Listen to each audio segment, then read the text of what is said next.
you, Javon, and welcome to tonight's edition of the Regional News.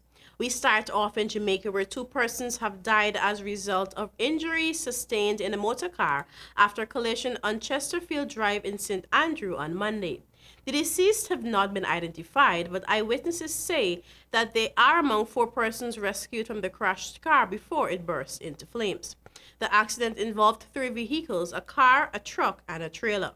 Eyewitnesses said that sometime after 11 a.m., the car, which was heading east towards Marcus Garvey Drive, crashed into one of the rear tires of the truck, which was heading west towards Seaview Gardens.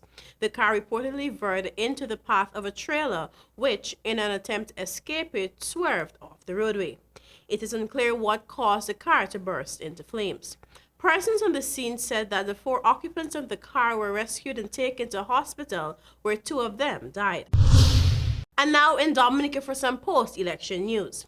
Despite several observer missions declaring that the outcome of Friday's general election, in which the Dominica Labour Party (DLP) won a 5th consecutive term, reflected the will of the people, the Opposition United Workers' Party (UWP) is insisting it will not accept the results of what it says was a rigged and stolen election.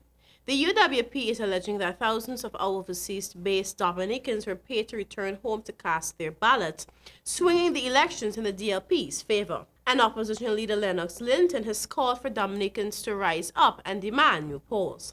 The DLP won 18 of the 21 seats in the National Assembly, giving Prime Minister Roosevelt Skerritt a straight 4th term in office.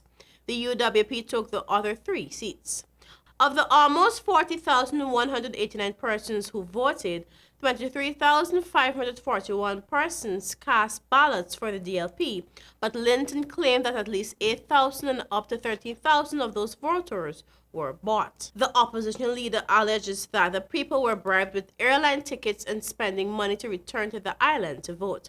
The observing missions from the Caribbean Community CARICOM, the Organization of American States (OAS) and Commonwealth, along with the Latin American Council of Electoral Experts (LCEE), concluded that the results reflected the will of the citizens. And Prime Minister Skerritt, who was sworn into office on Saturday, also insisted the elections were free and fair, and at the same time, he promised to set up a commission for electoral reform within the first 100 days of his new administration. And finally, in Trinidad and Tobago, National Security Minister Stuart Young announced on Thursday that a cabinet decision was made to remove the existing $100 bill from circulation and replace it with a new, harder-to-counterfeit note. He said the measure was taken to fight money laundering, the financing of drugs and illegal firearms, tax evasion, the black money economy, counterfeiting, and other illegal activities.